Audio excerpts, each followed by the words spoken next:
Krasner grilled in front of city council. Warm weather brings multiple riots now to Philadelphia. And the mayoral race is starting to heat up. That's all this week in KRASNERLAND.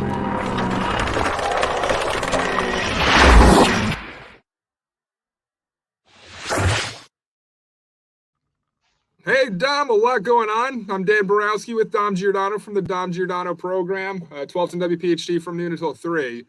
I want to start it off, Dom, with the situation involving the mayoral races. Endorsements going around. It seems as though some separation is being made between candidates. Helen Gim released a new ad that we'll play back here in a little bit that offers her stance on public safety. Amon Brown released an ad that is focused on public safety. Where do you think things stand currently with the mayoral race, Dom? Well, Helen Gim just released her school plan. It's $10 billion for a Green New Deal. $10 billion in Philadelphia. And she said, well, you can just borrow the money. That's what the city can do. And I have all other kinds of creative ways of doing this, Dan. I'm feeling more and more confident each day, though, she's not going to make it. But we have to do this through the finish line. What do we have? About a month left. I have to start putting a big clock up in the studio, counting down to when I see Helen Gim's face, because you know who's going to be on the right or probably the left holding up her horn. You know how they do that on election night? Yeah. Larry Krasner. Yeah. The head of the Communist Party might be on the other hand holding it up. Yeah, Minnie asks, billion with a B, holy forking shirt, she says. Yes, billion with a B. That's right. $10 billion she talked about. And that's only one. That's not the entire budget. That's just to fix the schools and make them a Green New Deal. She's starting to show a little bit of how radical she is. She tried to hide it, of course, her protection plan for Philadelphia. God knows what that is. And we hope to have a debate in the future with some of the major players, which she won't participate in. She couldn't take more than 30 seconds of talking with me. But if I had to guess right now, she might not even come in second. And in fact, we're waiting for Godot and the FOP to announce their endorsement. We believe it's going to be Jeff Brown, which I think is going to be helpful for him. Is that smart? I think Alan Dom is superior on the issue of public safety. So Helen Gim releases this first ad, Dom, 30 seconds, but you'll recognize what the topic is that she sees as the most important topic in the campaign. Take a watch. In Philly, too many calls for help go unanswered. I'm Helen Gim. When people demanded safer neighborhoods, I answered the call by keeping families in their homes, fighting for good jobs, and creating school safety zones to protect our kids. Safety is a whole city mission. I'll issue a state of emergency on crime, fix the 911 system, and put mental health first responders on the street. Because as your mayor, I'll always answer the call. All right, it's everything. They have to say something about public safety. I was on Channel 6, the weekly show, and somebody said, well, I think Helen's impressive. She's going to have these safe zones when people walk to school. How's she going to do that? People are being shot left and right. We just had that kid recently shot over the 15-year-old walking to school. They tried to rob him. She doesn't want cops. Does she really think anybody's going to stand there and say, hey, you move on and not get shot? It's incredible. But this, in that little bit, Dan, she threw every liberal, mental health responders, et cetera.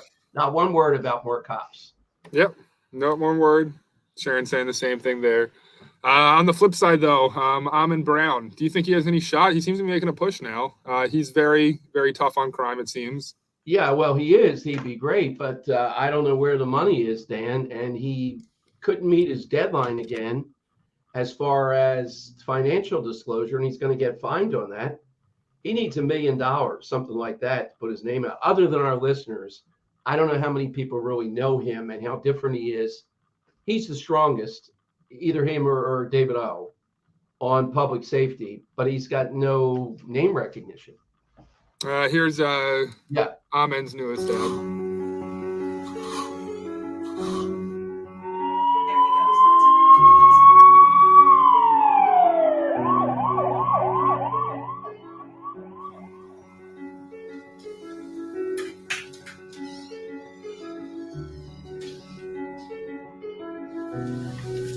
I was worried about you, son.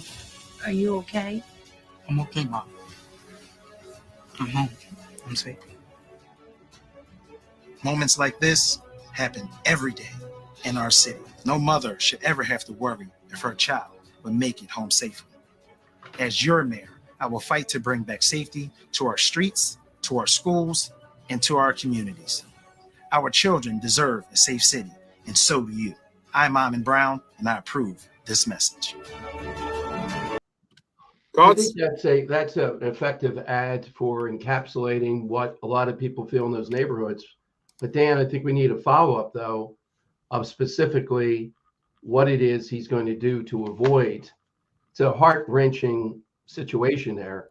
Well done, whoever crafted it, to get the clock in and things like that. Very well done. But I need to hear him say directly to people to break through. That to me, I don't think it's going to break through, given he's not going to be able to run it hundreds of times. Yeah. Sharon writes, this mayoral race is a little bit nerve-wracking for her. Look what just happened in Chicago with a very hyper-progressive candidate. Dom, you think that could happen here? Well, the difference, though, Sharon, to rest a bit easier is that the radical socialist guy was running against one moderate white guy in the runoff. In this, you have two relatively moderate white guys. I was going to say, you have moderate white guys again. And you have a black woman, and you have others of color. So I think, it's not as easy for them to cobble together. If it were just Helen Gim against Jeff Brown, I think Reinhardt is going to take votes away from Helen Gim. Some of these people might have been ready to vote for Helen Gim, but they're not quite that radical. They're on the fence. And all the stuff Reinhardt's been getting from former mayors, et cetera, I think is going to peel them away a percentage point or two. And I'm hoping that happens. I also hope, Dan, I don't know, but I would advise Derek Green, Quinones Sanchez, and all the others to drop out, throw their support to whoever they think is going to win. It won't be Gim that'll throw it to, so that Gim can be stopped. And they ought to get a big job then as part of it. Yeah, I'm going to pause real quick. Jim writes in the city, whoever wins the primary is basically the next mayor. I think we both agree with that. Well, sadly, I would love to see David O. Yeah, is a real legitimate guy, and he does have 50,000 people of the immigrant community that I think are going to turn out and vote for him. All these different immigrant groups, but they have a 7 to 8 to 1 advantage, and we've seen it before. Sam Oropeza running in Mayfair after the killing of a kid right there, still only got 43% of the vote. People said, wow, I can't believe he got 43% of the vote against either Marshall Dillon, Sean Dillon, or Dylan Dillon. I don't know who the guy is there. And he just said, where do I vote for a Democrat? Bang. And then let's go and pray. How about praying before for wisdom to not vote for a Democrat? Yeah. Dom, we're now on YouTube, youtube.com/@1210WPHD. Please check us out over there. Subscribe. We'd really appreciate that. We got some people watching right now. Hello, YouTube. Feel free to submit comments. We're fully interactive show. So if you have anything you want to say, anything you want to contribute, we'd be happy to get that out there with a little bit of filtering. Sometimes I was just accosted by Rose saying, why don't you call it Dining with Dom? And I said, oh, we didn't think about that. So starting Monday from noon until 1, we will also be live both here on Facebook and on YouTube for Dining with Dom, I guess we'll call it for now, until a better name comes along. I'm going to be sick of myself. I don't think I can take myself in that manner. What do you think on this? Minnie says Reinhardt's a bit shaky on her because of her stance on nonviolent drug use. Yeah, that was pretty wild. Yeah. Well, she's the smartest person there. And again, this is a tough thing to make a decision. There's only one decision, though, you have to make. Whoever it is that's going to stop Helen Gim, that's the decision. So I would attack Reinhardt and say Rittenhouse Square, because then there's people think, wow, she must really be a radical if that guy's attacking her in order to beat Helen Gim. Yeah. And then maybe in South Philly, sing her praises as moderately conservative. I do think she would joust with Larry Krasner behind the scenes. But every single one of these people, Dan, they won't do it. They won't do it. And I realize they're telling themselves, well, I can deal with this guy. I'll reach some kind of an accord. You're not going to reach an accord with him. The one thing you can do is to convince us. Now, Alan Dom has great relationship with Josh Shapiro. Could he get Josh Shapiro to help out on the criminal side? But we need somebody on the federal side. When we had Bill McSwain here, he took up cases to blunt Larry Krasner. Larry Krasner doesn't play nicely with anybody. You got to recognize the adversary. You can't wish it to beat him. And you got to say, how do we go around him? How do we minimize this? That's what I'd like to hear from some of these people. Yeah. So for our new viewers of YouTube, while we do this on a weekly basis, we like to shine a light onto the ridiculous crap that's going on here in the city, in hopes that people wake up and vote for this progressive stuff out of office. And Dom, April Fool's Day, we saw tornadoes rip across the region. But here in Philadelphia, we saw a bunch of drag racers, ATV riders, motorcyclists, I think in 2 or 3 locations surround police officers. Did I hear a car was lit on fire at one point? Yeah, it was. And the main one was this cop in the middle of it on Delaware Avenue, where the clown, with all due respect, that was operating police radio, was starting to say, well, don't rush in there quite as much. And but this guy did. Yeah. Here, take a listen. Hi. How's everybody going? Should everybody start in, please? You drop citywide? Yes, sir. I went over J 3 tops. Yes, sir. I went over J. Stand by. Anybody with yellow sword? Yes, we do. It's 26 cars. Right next to mine. They're jumping on the cars right now. Canadian stand by, all units. Jumping on the cars. Assist police officer, 4 for 6 by radio 1001 North Delaware. They jumping on cars, smashing out car windows. All units. Assist police officer by radio 1001 North Delaware. 4th assist. 2681. 4th assist. I'm out here at ground zero, surrounded by hundreds of vehicles. See those cars coming in. All my windows, all my mirrors. Sir, they're still coming in. I just wanted to 24 out. We would not slow as down. you hear on the police radio, thanks to a Philly crime update for getting that awesome audio, man. Well, I wish we could let the F-bomb in there because it was certainly deserved. And here you would have a guy sitting in a radio room saying, well, maybe we can pull back. And this guy is telling you, so what's he supposed to do? He may have felt under deadly threat. He knows he can't shoot at them, though, almost no matter what they do. Yeah. So that happens, and I think I want to blame Krasner here because this kind of crap is stewed ever since he's been elected. Now it's happening again. The weather's getting warm again. I think if you're a kid, you're seeing police cars get lit on fire and essentially no repercussions, and you're thinking, hey, I'm going to go out to South Market Street and go out to the Fashion District with 400 other people on a Whoa. The Burlington Coat District. Yes, continue. Yeah. And go more for less at Ross or whatever it is. Yeah. 400, 500 kids out there at the Fashion District, and take a watch, Tom. Here behind us, police say a melee of hundreds of young people last night vandalized property and left one police officer hurt. Our Rakisha Bailey is following that story for us, joining us live from City Hall with what we know so far. And Rakisha, this was a big disturbance in the city last night.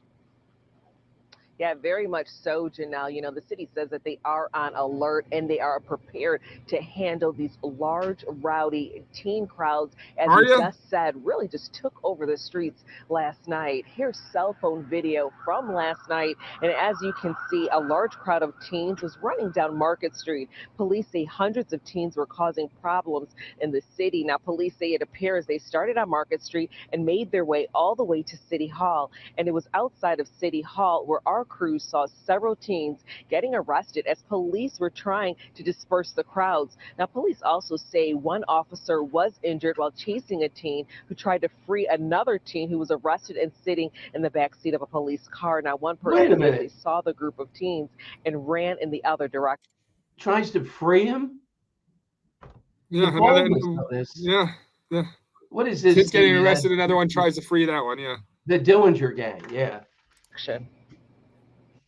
Nowadays, these kids, they do whatever they want to. It's like no structure or foundation at all. They're not held responsible. Starts with the foundation. So if the foundation is not right, then this is what you get. It might be spring break, but still, like the city of Philadelphia needs like different like rules and curfews that they can really stick to help stop violence. Curfew, Dom. They already have it. CBS 3 there for that report. And today police officers addressed it, and I just want to get your thoughts on what this cop has to say. Dom, take a listen. That will come down the road, but this is a parental issue. Going to my notes, we have 170 rec centers in the city. We have 26 PAL centers in the city, and we have numerous sports leagues and church groups throughout the city. This is what the kids should be doing. This is a parental issue. This is not a police issue. This is not a city issue. The parents should be watching their kids, what they're doing. There's no reason that a 13-year-old boy should be carrying this downtown. This was a fake gun. This is an air gun. I'll get the exact term of it, an airsoft gun. But throughout it's an 11-minute time that he's spoken. You know what, with all due respect to that cop, I don't want to hear all this stuff. We know all that. Stop it already. It's Krasner. If we tracked what happened to the 4 kids arrested, or this kid with the gun, they got deflected out of the program for the 95th time. What should happen is the police only arrested 4 of them. I don't like that either. They should have arrested 100, bring them in, sweat them, get the others. And at the same time, Dan, bring the parents in and issue fines that the parents have to pay. And if they don't pay, there's some kind of penalty on the parent. I'm in agreement with that. But this vague stuff, society, the parent, it's Krasner, mainly. Yeah. Yeah. Do you think parents should be held accountable, though? Yeah, but I just said, bring them in. I mean, like with criminal charges. Should they be charged for something that their kids are charged with? You could charge them now. See, it would take a lot of investigation and all that to make a negligence charge stick. You could. I don't know about the resources they have. I think it's better if you find them and engage in that. But Dan, the Wawa, the police, because of Outlaw, the captain said it was a riot at the Wawa in Mayfair months ago. Yeah. What did they do? They didn't lock anybody up. You got to at least try to put the fear of God in them and make the parents come down there to deal with them. You can't just say the parents and society. Now, I don't expect the cop to say Krasner, but we've always had poor parenting, et cetera. Why is it so much out of control now? 3 reasons. An absent mayor who's over at Wegmans more time than he should be, a silly police commissioner looking for her next job, and then Krasner. Yeah. And through all this, with Krasner's incompetency, he goes in front of city council now asking for $7 million to address retail theft and rising carjackings. I got some incredible video, Dom. Jim Harity, I got to give it to him. Lays straight into Krasner, because Krasner, just after he was elected, released a revolutionary memo in which that retail thefts under $500. Under $500 constitutes a summary offense. And compared to PA state code, it's $150, and first time is a summary offense. Anything else is, debatable. So here's Harity. I have 3 clips here. First, it's going to be Harity laying into Krasner, asking if he's reconsidered, that notion in his revolutionary memo. Take a watch. And is the district attorney's office considering revising or rescinding this guidance? And if so, when would the guidance be issued? All right. So point 1, Council Member Harity, you're looking at a policy from 45 days into our administration. We're now 5 years in, and there have been some discussion and some modifications. However, the fundamental notion is correct, which is that it is either going to be charged as a summary, a misdemeanor, or a felony. And we have made the legally correct and accurate choice, should we choose to do so, to charge the lesser offense where we think it is going to promote public safety. So as you can see, consistent with what I've said earlier today, when we think people are just doing it, we're going to bring the higher levels. When we think that they're coming in and this is an isolated instance, or they haven't done it much and they're dealing with mental health issues, homelessness, drug addictions, things of that sort, we're going to charge it as a summary for a whole lot of good reasons. I could go into them, but I know we don't have time to go with that. All right, so there's number 1. I want your response. Just his sheer cockiness. He is world class. He is the cockiest figure I've seen in all my time in the air. Maybe even nationally. He's right up, at least in Philadelphia. This guy is it. Yeah, so Councilman Jim Harity, I mean, Krasner goes on, on there, but then Krasner, Jim Harity goes a little bit further and lays into him and tells him that his constituents aren't happy. Harity lives in Kensington, former addict. Take a watch. They took my gym bag, box of cigars. I mean, it wasn't a big deal, but you know, it's not right. And this is what my neighbors and my residents in Kensington and in other sections of the city, I know it's happening in South Philadelphia, West Philadelphia. I mean, these guys, they're just walking around stealing stuff on a regular basis. And at some point, enough has got to be enough. I get So watch who he blames, Dom. Watch who Krasner blames. We got to start thinking about people that actually live in the neighborhood, citizens that have to deal with this on a daily basis, because this is messing their quality of life up. So, council member, if I may respond, I think there's several things that are misunderstood in this discussion. This office does not turn down retail theft cases, ever, ever, ever. They come in different flavors. One is a summary offense, and the Philadelphia Police Department has the unilateral authority to bring a summary charge. They can do that all day long. They can do it every day. If the Philadelphia Police Department has the staffing, has the time, gets the phone calls from store owners who have their own obligation to play a role, they can charge that all day long. Hold it. Stop it right there with this clown. The store owner. If one of those store owners went after one of these idiots even a little bit, this guy is going to go for the death penalty, so to speak. Obligation to play a role, they can charge that all day long, all the time. The fact is the Philadelphia Police Department is bringing that about half as much as they did 5 years ago, and I have no role whatsoever in that. I'm not the one with the ticket book. I don't have the handcuffs, and I don't have the pen. Okay, those are the facts. So whoever is feeding you or feeding anybody else the notion that we don't prosecute retail theft is giving you something that is untrue. It is also the truth that we have looked carefully at the data, and the vast majority of these cases are once in a year or one-timers. When it comes to people who keep doing it, not only do we charge them with higher level offenses, I gave you the example of somebody we sent to state prison, and he came out, and guess what? It wasn't all fixed, right? But we're going to try to send him to state prison again. So you and I share the viewpoint that we have to protect small businesses, that we have to have accountability. But let's not live in an imaginary world here. I've been in the courts in Philly for 36 years.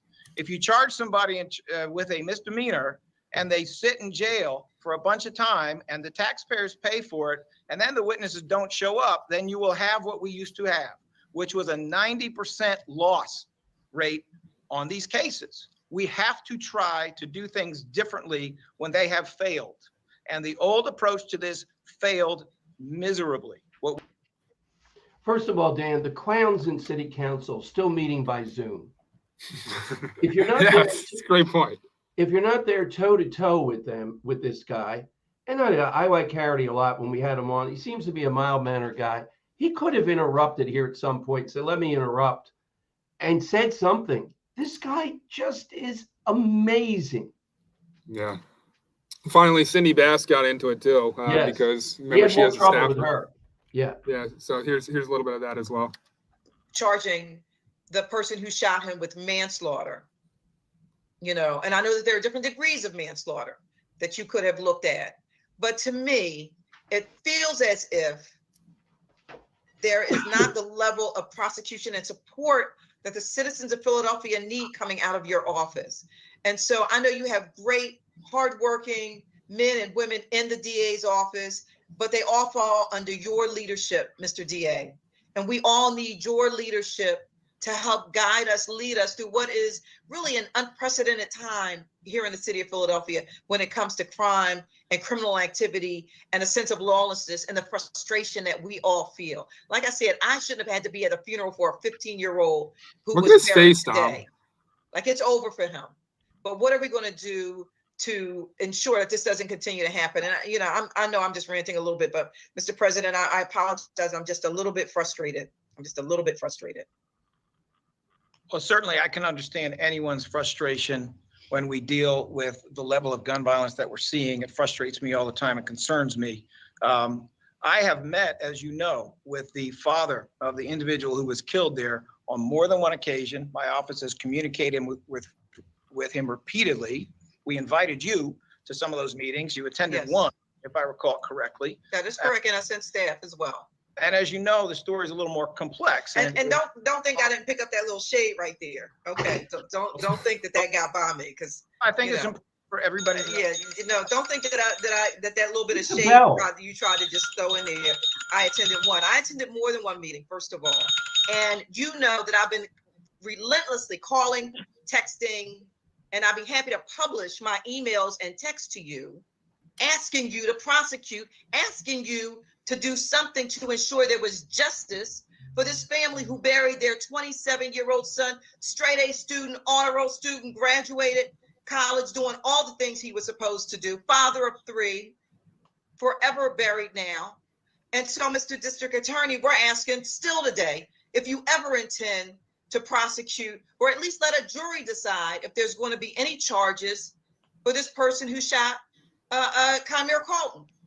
Well, and there's no response at all. There's no response half the time from your office, and the other time it's making excuses. So I'm just, I'm just done with it. I'm just done. But we look forward to eventually hearing something from you. Thank you. Look at him rolling his eyes at her. Yeah, no. You know, you don't want an answer right now. Just dial it down a little bit. It's good to have interaction, but you can respond. Well, it's an election season. Look, I'm gonna say that.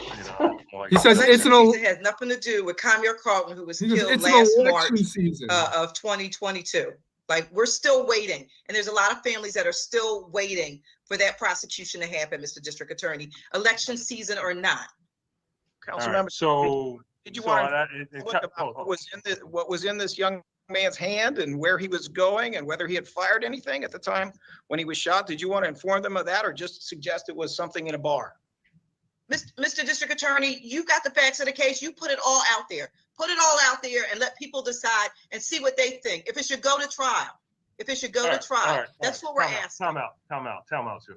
All right, we're not going to do this on this. Call the timeout. I actually went to a press conference at the site 2 weeks ago with the people. I understand there's a lot of passion around the bar. The incident, the mother was there, the whole 9 yards. That hopefully that will be resolved. We're not going to resolve it today. But I do want to say that, and Mr. DA, you and I have had, differences of viewpoint, never to the level, where we were having public discourse. But members are, and about frustration. I mean, the frustration level in this council, particularly when we're at the front line, we're out there every day. We hear it. I listen to Councilman Harity, and Councilman Harity, don't ever apologize for being passionate about your neighborhood. You want to keep this going, Dom, or should I get it? I think that's. I'll post a link to the entire thing over on our YouTube channel. Dan, I am just a strange person in that I admire an all-time the GOAT of smugness, and this guy is as smug as you're going to find. He's going to fire back at you. She said some things there, but then ultimately, I would have just kept going. And if Darrell Clark is a nice guy, I like him, didn't like it, but just the stupidity of meeting by Zoom. I just can't believe after talking all of that, Larry Krasner rolls his eyes at Cindy Bass. Yeah. Then tries to say that it's an election season. She's doing it for political points when people are effing dying, dude. Right. And then he tries to justify it by, what was he alluding to? That the person had a gun in their hand? Yeah. Okay, so now he's trying to make it into a gun issue to spin it against her. It's like, how evil is this guy for real? He's, again, there's 25 or 30 Soros attorneys. If he were in New York charging Trump, he wouldn't have been like Alan Bragg when the media went after him. He would go after them right there and tell them, go to hell. You tell it, I'm with NBC News. I don't care who you're with. I'm Larry Krasner. Oh, Dom. All right. Well, we got more on the cutting room floor that we're going to have to leave behind, including an arrest after a road rage shooting on Abington Township involving a driver from Philadelphia, as we see Philadelphia crime spread to the suburbs continuously. You can always hear more about that on the Dom Show from 12 until 3. Also, a mass shooting in Kensington. you know, it's horrible, and that happens a lot around here, and you don't hear much about it. It's terrible. I know what I'd like to ask Larry Krasner from the show this week. Larry, are you with me? If you dig out your snow in front of your house, you get to park there and stay there. What do you think he'd say? Savesies. I think Larry Krasner would not be in favor of savesies. Yeah, I think you're right. Yes. Yeah. All right, everyone. Well, we'll hope and we'll pray that it's a much safer week, and we don't have anything to talk about next week. Happy Easter, Sharon, she says. Just dropped my thing. Yep. And also to Sharon, happy Dingus Day, because we'll all have a Dingus Day on Monday. Oh, God. Yes. You know, our Polish holiday. But until then, join us noon until 3. Dom Giordano program will be live starting Monday with lunchtime with Dom, or what do we call it? Dom's Dining with Dom. Dining with Dom from noon until 1. So much with white tablecloths all around. Yes. Yep, and please subscribe. We could really use subscribers. We really appreciate it here at the station, everybody, all the hosts. So like and subscribe us on YouTube, youtube.com/@1210WPHT. Dom Giordano, I'll see you in a second. Everyone else, I'll see you tomorrow. Have a good one. Take care, everybody. Bye-bye. Bye.